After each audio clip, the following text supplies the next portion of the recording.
Ladies and gentlemen, distinguished guests, all of you, it is my pleasure to welcome you to what I believe is the very first time, I will leave it to the historians to confirm, but I believe it is the very first time, certainly the first time in recent memory and in my memory, that the White House has hosted a reception commemorating Israel Independence Day.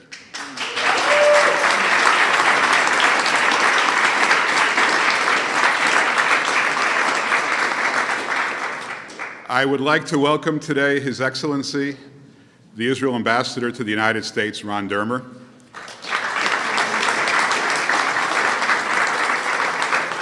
as well as all the members of Congress who were able to attend today's ceremony, among them our beloved Senator Orrin Hatch, who will be addressing us today.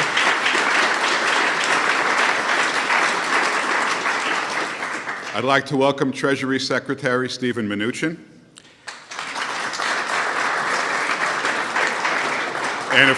and of course, our host, the Vice President of the United States, Mike Pence.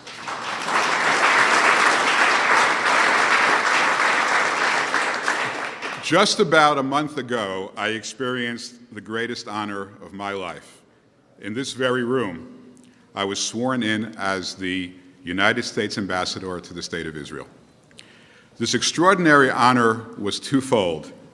My appointment reflected the enormous trust and confidence of a great friend and a courageous leader, Donald Trump, and the individual administering to me the oath of office was a man of unparalleled integrity and character, the Vice President of the United States. I have the highest regard for our Vice President. In a world that often seems to have lost its way, he is a beacon of moral clarity and a shining example of honor and decency. As Moses charged Joshua, he is strong and resolute in the pursuit of our American values, and he is, as we all know, a great champion of the State of Israel. It is my high honor to introduce our host, the Vice President of the United States, Mike Pence.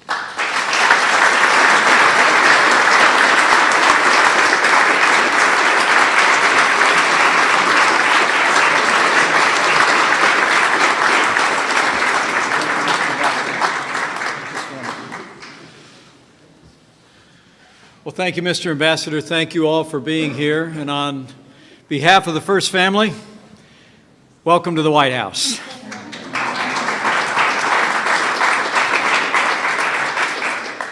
I bring greetings from the President of the United States of America, President Donald Trump.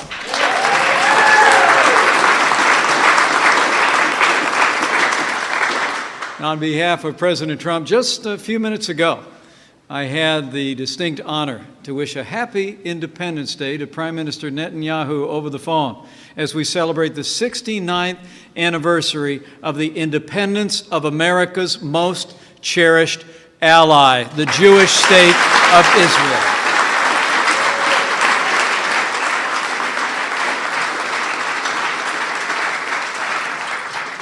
I want to thank all the distinguished guests who are here and members of Congress who've made time to come to the White House this afternoon. And people representing a broad spectrum of Americans who all cherish the relationship that the American people have enjoyed throughout these 69 years with the people of Israel. It's humbling to be here with you on this remarkable and even a hallowed day. The Secretary Steven Mnuchin to Ambassador David Friedman.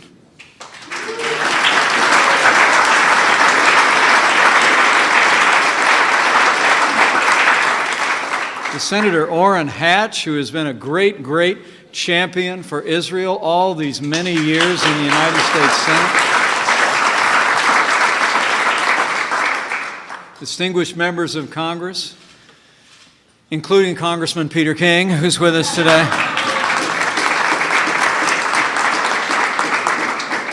The Republicans and Democrats who are gathered here, honored guests, my fellow friends of Israel, thank you. On behalf of the President of the United States, just thank you for being here today at the White House to celebrate this day, the anniversary of a moment that will be remembered for eternity.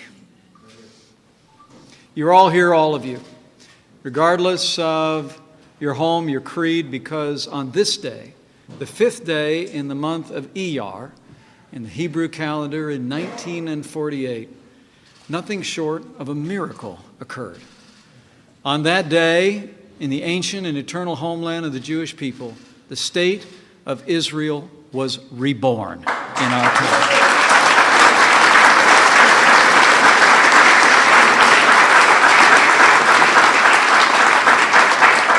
On that day, the Jewish people's 2,000-year exile, the longest exile of any people anywhere, ended. And on that day, a prophecy literally came to pass. And I believe in my heart that God himself fulfilled his promise to his people.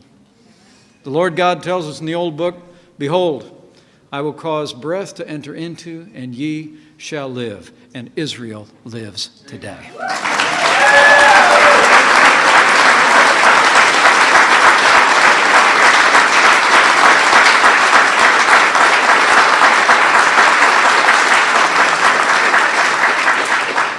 Today and every day, the state of Israel and her people bear witness to God's faithfulness as well as their own.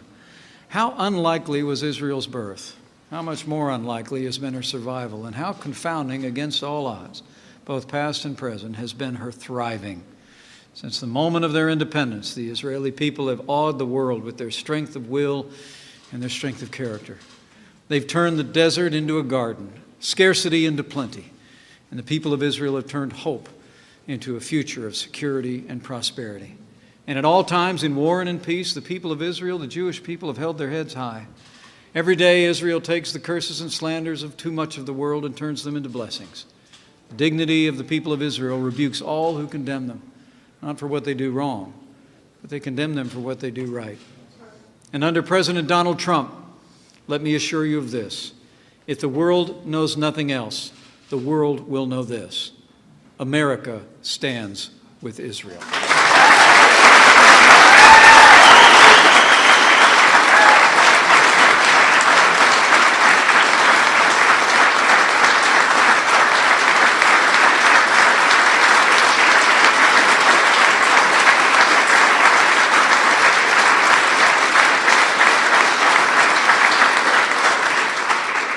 President Trump stands with Israel for the same reason that every freedom-loving American stands with Israel, because her cause is our cause. Her values are our values, and her fight is our fight. And President Donald Trump is a lifelong friend and supporter of the state of Israel and its people. You know, I've seen firsthand the president's deep affection for Israel and all who cherish her, and so has the world. Just last week, President Trump stood with Holocaust survivors during the National Days of Remembrance, and he declared, quote, "I will always stand with the Jewish people, and I will always stand with our great friend and partner, the State of Israel."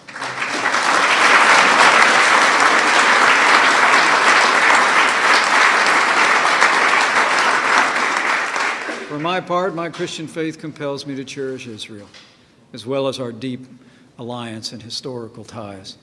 The songs of the land of the people of Israel were the anthems of my youth when I was growing up. You know, my wife and I had the privilege of visiting Israel in 2004 and 2008, and we fulfilled a lifelong dream to bring all of our children to the Holy Land in December of 2014. It was a joy inexpressible. So let me say with confidence to all who are gathered here, President Trump stands without apology for Israel, and he always will.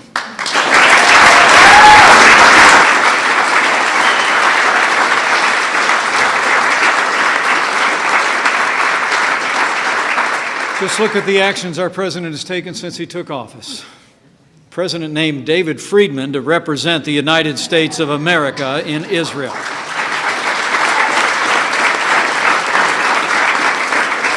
The president named Governor Nikki Haley to be America's ambassador to the United Nations.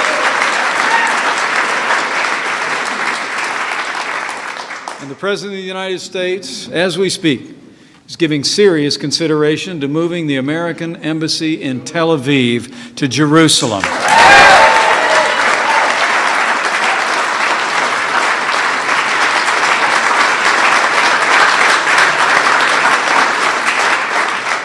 And to be clear, the President is also personally committed to resolving the Israeli and Palestinian conflict. Even now, we're making valuable progress toward the noble goal of peace. Thanks to the President's tireless leadership, momentum is building and goodwill is growing. And that while there will undoubtedly have to be compromises, you can rest assured, President Donald Trump will never compromise the safety and security of the Jewish state of Israel, not now, not ever.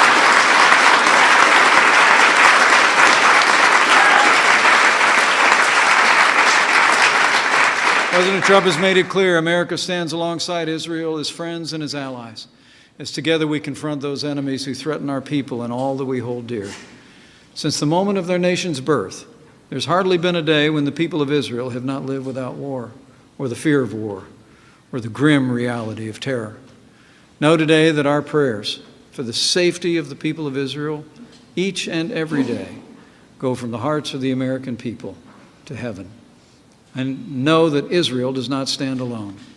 Today, under President Donald Trump, America's support for Israel's security is at record levels.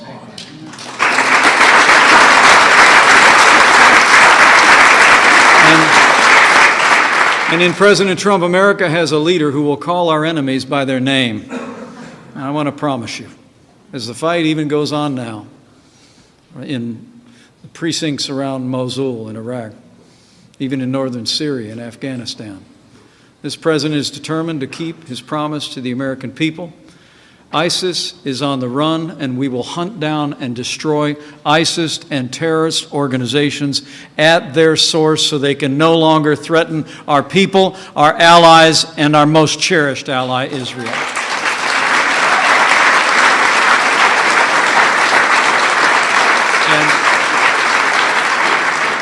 And under President Donald Trump, America will stand strong in the face of the leading state sponsor of terrorism. This administration has put Iran on notice. America will no longer tolerate Iran's efforts to destabilize the region and jeopardize Israel's security. Under President Donald Trump, the United States of America will not allow Iran to develop a nuclear weapon.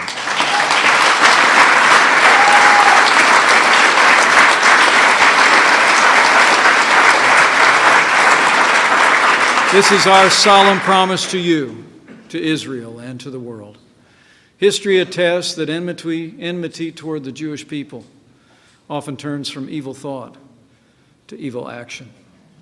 The state of Israel bears witness to this truth.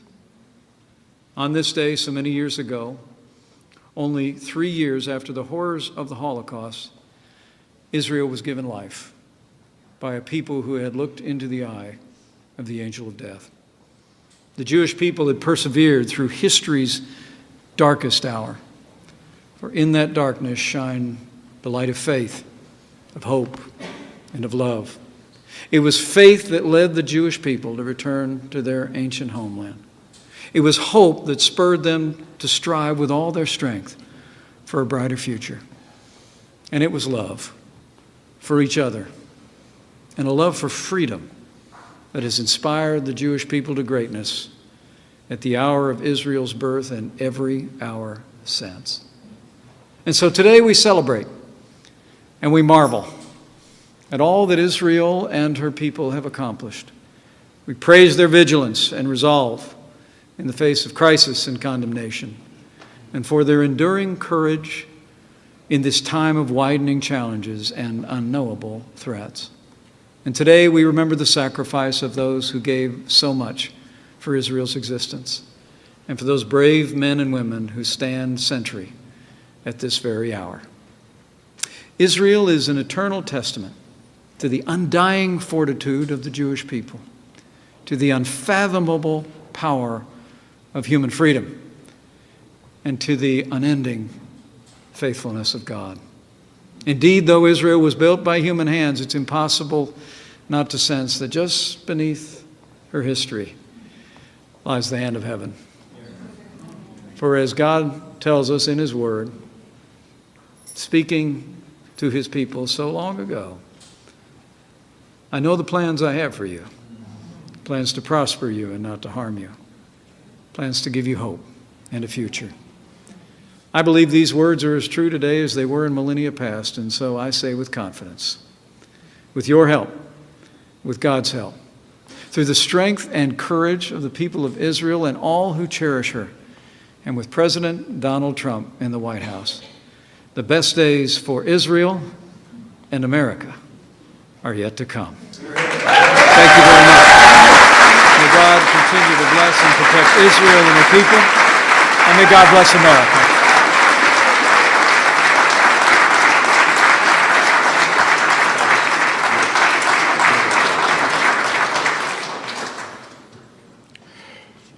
Thank you so much, Mr. Vice President, for those inspiring words. I have to say that my father was a distinguished rabbi who passed away some 12 years ago, and as I listened to the Vice President, I heard his words as well. Those were extraordinarily inspiring words, and I'm very grateful for them.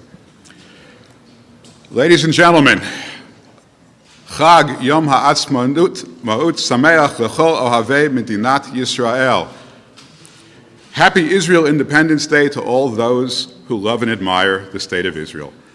My heartfelt thanks to President Trump and Vice President Pence for initiating what we hope will be a joyous annual event for many years to come. Some 3,000 years ago, the great biblical warrior and poet, King David, established the United Kingdom of Israel with Jerusalem as its capital. Over the millennia, the Jewish people in Israel faced calamity after calamity, including assaults from such ancient regional powers as Rome, Syria, Egypt, Greece, and Babylonia. But a courageous core always persevered, overcoming physical threats, poverty, and other challenges to remain in their beloved homeland. For some 400 years prior to World War I, Jews in Israel were subjects of the Ottoman Empire. With the conclusion of the First World War, that came to an end and a new Jewish Commonwealth began to take form. By 1948, the Jews in the land of Israel, weakened by the atrocities of the Holocaust but determined never again to return to those dark days, established a provisional government with the endorsement of the United Nations. On May 14th, 1948, corresponding to the 5th day of Iyar on the Hebrew calendar, today's date on the Hebrew calendar, David Ben-Gurion read Israel's Declaration of Independence from a museum in Tel Aviv. The world waited with bated breath to see if any nation would recognize the nascent state of Israel. The world would not have to wait long. Within minutes, President Harry Truman, against the advice of many within his own government, offered the endorsement by the United States of the reborn State of Israel. And as a testament to the subsequent unanimous support of the United States for America's ever-deepening relationship with the State of Israel, we are now here today celebrating Israel's Independence Day at the White House. Israel's birth was not easy.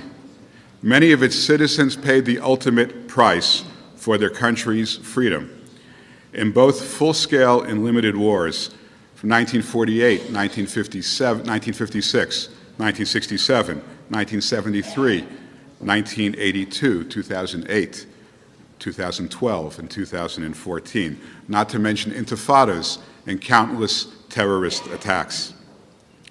The State of Israel remembered her fallen just yesterday on Yom HaZikaron, Israel's Remembrance Day. But today, 69 years to the day from its Declaration of Independence, Israel stands as a first world nation, a beacon of freedom and democracy, and a world superpower in science and technology. As it was in 1948, Israel is and always will be a cherished ally of the United States, with an unbreakable bond based upon shared values and commitments, mutually aligned interests, and perhaps most important, extraordinary friendship among its people. If King David were alive today, I have no doubt that he would proclaim in the words of Psalm 118 that he wrote so many thousand years ago, Zeh hayom asah Hashem nagila v'nismecha bo. This is the day the Lord has created. Let us celebrate and rejoice.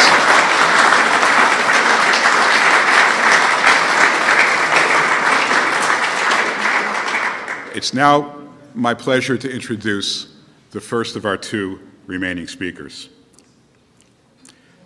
My counterpart, the Israeli ambassador to the United States, His Excellency Ambassador Ron Dermer. In my short tenure as the United States ambassador to Israel, I've had the opportunity to work closely with Ambassador Dermer. What I found most striking about his approach to diplomacy is his continuous search for the win-win scenario, the approach that best serves both of our nations. I look forward to many years of success in working with Ambassador Dermer to strengthen the relationship between our two great countries. It is my pleasure to introduce Ambassador Ron Dermer.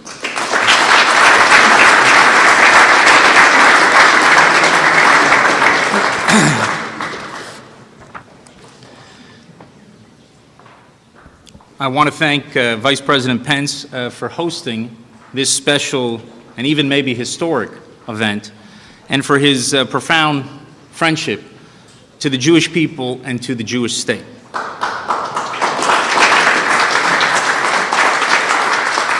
Now, you saw that friendship when he rolled up his sleeves to help repair a desecrated Jewish cemetery in St. Louis. You heard that friendship in his moving speech to AIPAC in March and in his speech today. And he has shown that friendship throughout his public life, as a congressman who was a steadfast defender of Israel, as a governor who signed the toughest anti-BDS legislation in the country, and now as vice president, as a vice president who is a true champion of the U.S.-Israel alliance. Now, on a personal level, I have known the vice president for many years. We have gone to a Pacers Heat game together, which the Pacers unfortunately won, forcing me to bear the humiliation of wearing a Pacers kippah all around Indianapolis the next day. We went to the Indy 500 together, where a driver named Knaan almost pulled off a miracle. And given our tendency to attend sporting events together, perhaps it is only fitting that the Vice President would invite me here to what I consider the first ever Yom Ha'atzmaut tailgate party at the White House.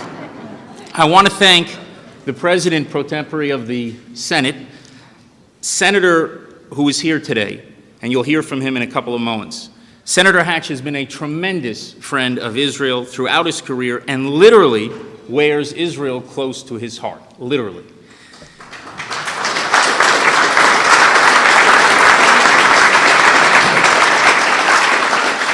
I also want to use this opportunity to congratulate once again my counterpart, the new U.S. Ambassador to Israel, David Friedman.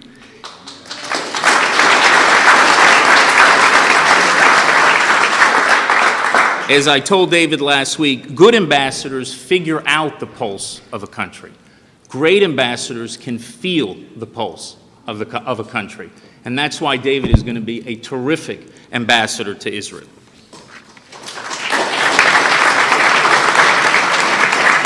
Israel looks forward to your arrival in a couple of weeks, hopefully followed by the arrival of another unnamed senior U.S. official. I also want to recognize Jason Greenblatt. Jason, I think you'll agree with me that we have spent far too much time together over these last few months. You're only working on trying to bring peace to the Middle East. How hard can that be? I mean, why all these meetings? Just let's get on with it. But seriously, Jason, it is not every day that you meet someone in such a high-profile position who is such a mensch, and it is an absolute pleasure to work with you, so thank you.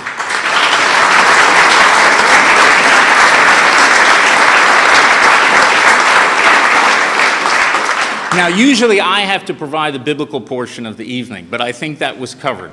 And what I want to talk about today is a little bit about the relations between the United States and Israel. And I believe this event today in the White House opens a new chapter in the relations between our two countries. That relationship, as you know, began in this building 11 minutes after David Ben-Gurion declared Israel's independence in 1948, when President Truman became the first head of state to recognize Israel. And that moment was a great point of pride for President Truman throughout his life. In one speech, he even compared himself to Cyrus, the Persian king who had enabled the Jewish people to rebuild the Second Temple in Jerusalem. And to his everlasting credit, Truman did it against the vehement opposition of the State Department and then Secretary of State George Marshall. But contrary to what is commonly believed, Truman's recognition of Israel was not the beginning of a strategic alliance between our two countries. Far from it. The United States placed an arms embargo on Israel during our War of Independence. Israel fought the 1948 war with Czech rifles and the 1967 war with French planes because the U.S. wouldn't sell us the tools we needed then to do the job of defending ourselves. The truth is that for the first 20 years of our relationship, it was largely based on a moral commitment to Israel. The strategic alliance between our countries came in the wake of the Six-Day War and later after the Yom Kippur War.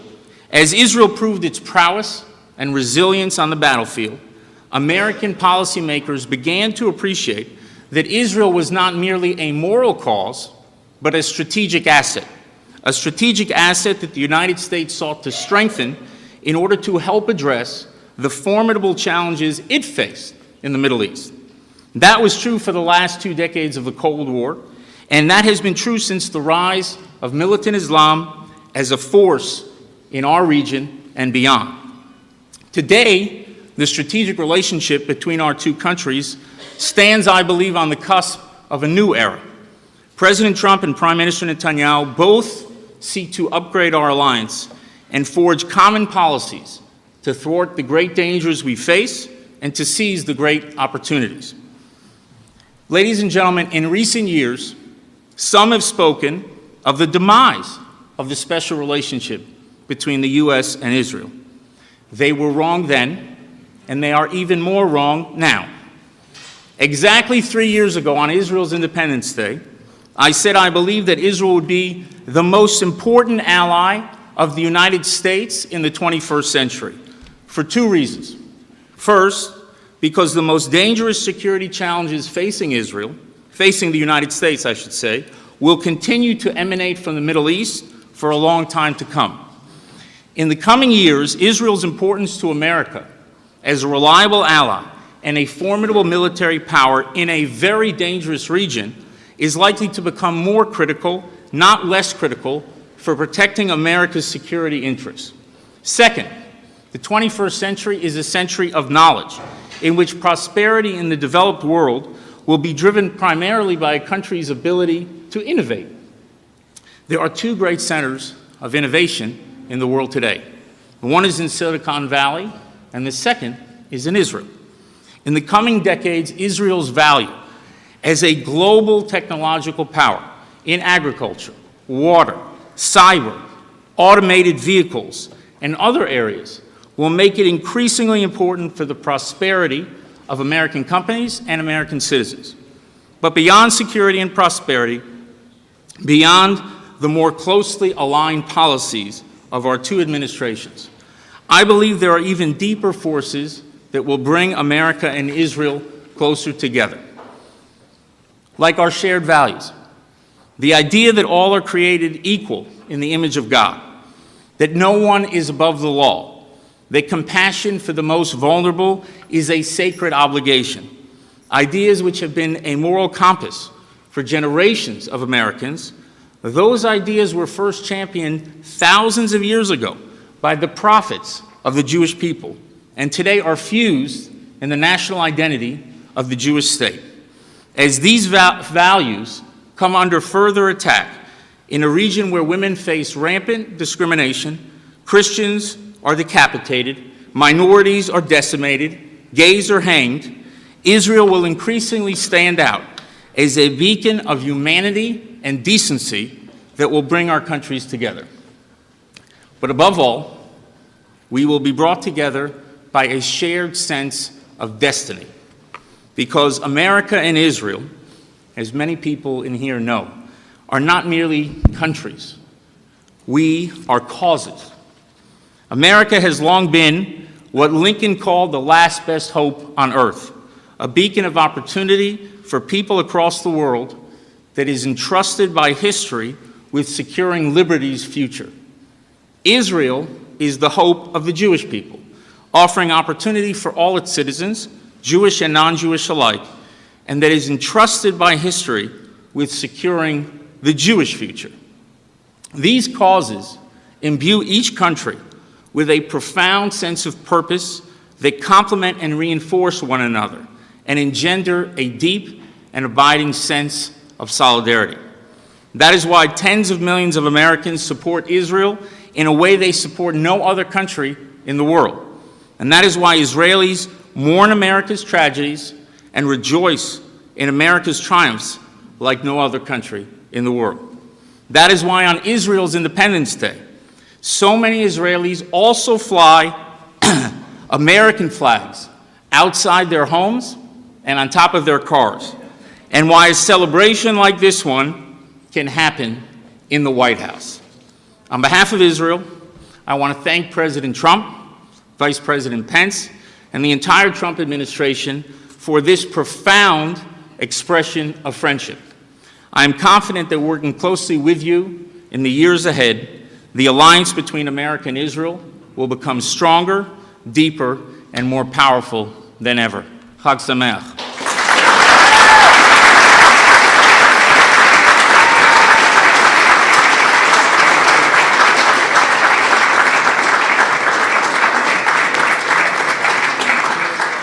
Thank you, Ambassador Dermer. I notice everybody today is wearing a white shirt and a blue tie. I don't know if there's any significance to that. Prior to the Senate's vote on my nomination, I had the privilege to meet with approximately 40 members of the United States Senate, a process that spanned several weeks. One day, I was brought to a beautiful, ornate door adorned with a magnificent mezuzah, the traditional encased parchment containing words from the Torah that is affixed to a Jewish doorpost. I was unaware that the Senate had opened a synagogue. It turns out the Senate had not opened a synagogue, nor should it open a synagogue, but that mezuzah guarded the door of someone every bit as divine, Senator Orrin Hatch.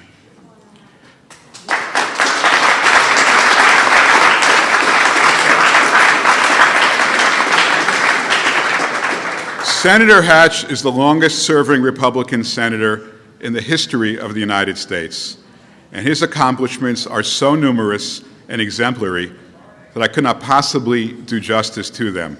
What I can say is that he has led the Senate for more than 40 years in pro-Israel advocacy, and we are fortunate indeed to have him with us today. It is my distinct honor to introduce our last speaker, Senator Orrin Hatch.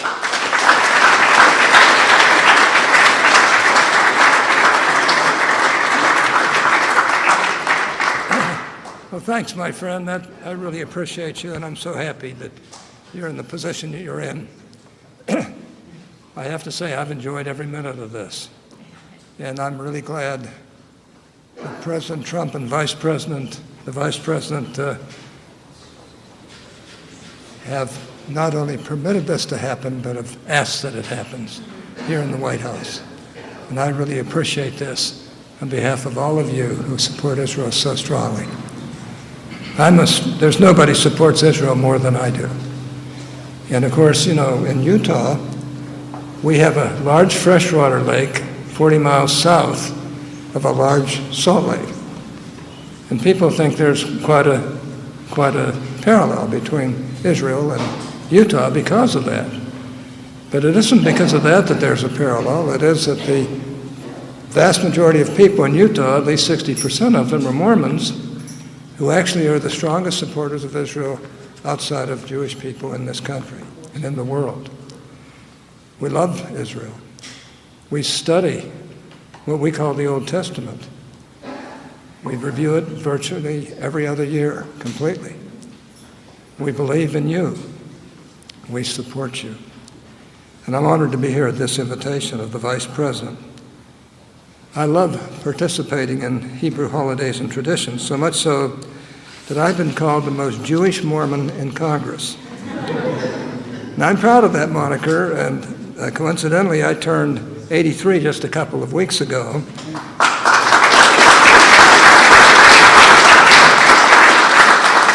Which means that you're all invited to my adult bar mitzvah. Humor aside, I have a profound admiration for the Jewish people. As a symbol of my respect, I do wear a mezuzah around my neck, which I've worn for better than 40 years. I never take it off. I take it off at night. I may have missed 2 days in 40 years. And I wear that just as a constant reminder of my obligation to the people of Israel and to you folks who support Israel so much as do I. It's a symbol of my respect. And all I can say is the mezuzah serves as a symbol of my commitment to the state of Utah, and it represents the affinity that I hold for the Jewish people. I truly love you. I just think you're terrific. I pray for you, and I will always, always fight for you. Among the greatest honors of my public service was when I had the privilege of representing the United States Senate in a special visit to the Holy Land last year. There, my admiration for Israel only grew as I met with the ranking government officials, including Prime Minister Netanyahu. Bibi and I are close friends, and our relationship has only deepened over the years. Near the end of my visit, I had the opportunity to participate in a wreath-laying ceremony at Yad Vashem to commemorate Holocaust Remembrance Day. At the behest of my dear friend, the late Elie Wiesel, I serve on the board of directors for the U.S. Holocaust Museum. So taking part in this special ceremony was a particularly moving experience for me. This solemn event only renewed my commitment to ensure that the world never forgets the atrocities perpetrated against the Jewish people in the darkest hours of human history. I care deeply for the people of Israel and for all of you, and I will do anything in my power to help to protect them. The U.S.-Israel relationship is unique among nations. Together, we share a time-tested alliance, one refined in adversity and fortified by years of friendship. We face similar threats, but we face them together, knowing full well that we are never alone in our fight against the forces of evil. Indeed, we are the strongest of allies, and I don't intend to ever see that change. But time has proven that our two countries are more than mere allies. We are friends. We are friends in the truest sense of the word. We are friends in war, and we're friends in peace. We are friends in freedom, and we're friends in liberty, bound together by the same principles of pluralism that unite our enemies against us. And today, as friends, we celebrate the independence of a great nation. Today, we commemorate the creation of the modern state of Israel, an event which, though it occurred only a few decades ago, was millennia in the making. Indeed, the actual history of your nation far predates the founding of my own. And in the Bible, we learn that the history of your people stretches as far back as time itself. An understanding of the depth and richness of the Jewish experience gives context and perspective to the celebration of Israel's independence. Yes, today we celebrate the strength of Israel's democracy, that great bulwark against despotism in the Middle East. Yes, we remember the courage and resolve of the country's founders. And yes, we commemorate the events that led to the establishment of this modern state. But more broadly, we celebrate the triumph of the Jewish people and their invaluable contributions to Western society. In the United States, we esteem our founding fathers as the authors of modern democracy. But the people of Israel can go a step further. Their forefathers were among the primary architects of Western civilization. Through their teachings in the Torah and in other religious texts, the ancient Israelites laid the moral and intellectual groundwork that made the great American experiment possible in the first place. Without the moral wisdom of the Hebrew prophets and the contributions of classical philosophy, there would have been no West and there would have been no America. When I was a young man, I played the violin. I became a very fine boxer because of that. I was a tough kid. I was 6'2" and 147 pounds. But I learned how to, because of that, my parents were very poor, but they were able to scrape together $18.75 to get season passes to the Pittsburgh Symphony Orchestra during the whole season. And I would go to every one of those, sitting in the highest positions in peanut heaven, and saw all the greatest artists, most all of whom were Jewish. Everybody from Roberta Peters to Rubinstein, you name them, they were just absolutely, Horowitz, all of them, absolutely a joy to me. And it was one part of my education that was done well. But I have to say that if we hadn't had the contributions of classical philosophy and all the other things that the Jewish people brought to us, there would have been no America. So today we celebrate not only the founding of the Jewish state, but the immeasurable good of the Jewish people. Without you, the world would know little of progress and even less of freedom. Truly, you are a chosen people. Thank you for bringing light to our world. I want you all to know that a number of years ago I took a delegation to Moscow, and we arrived late at night. It was on a Sabbath evening. It was late at night for us. It wasn't late at night for them. And I insisted that they take us to downtown Moscow where the Jewish people were congregated, out on the plaza. They said, "We won't do it," the State Department said. I said, "Yes, you will." They said, "You can't do it. It would be an insult to the Soviets." I said, "Good." I said, "We're going to do it, and we're going to do it with or without you. So just get on the phone and get the cars, and we're going to go." So we did, and there were about 150 people there.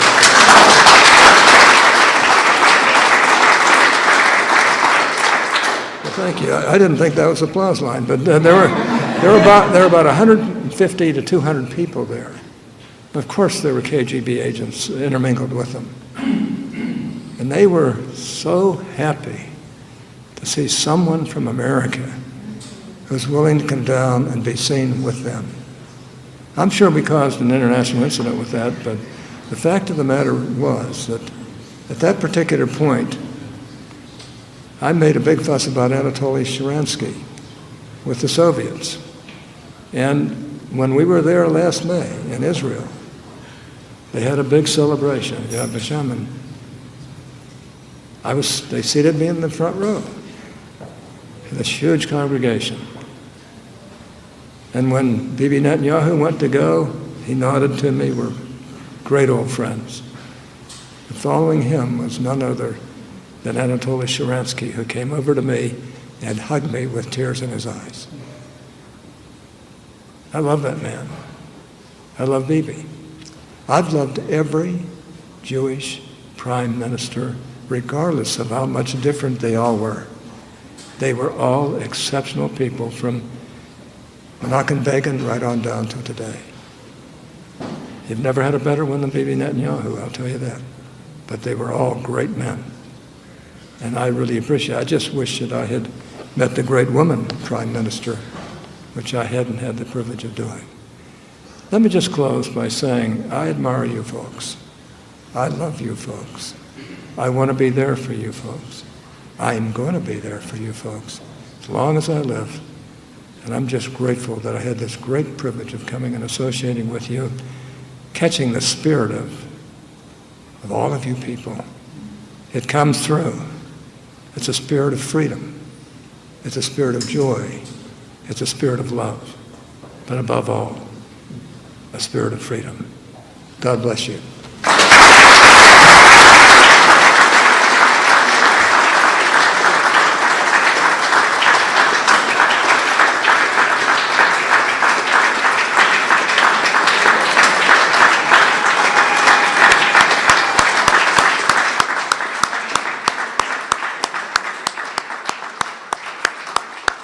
Ladies and gentlemen, thank you so much for attending this historic event. May God bless the State of Israel. May God bless the United States. And may God bless the enduring, unbreakable bond between them. Thank you very much.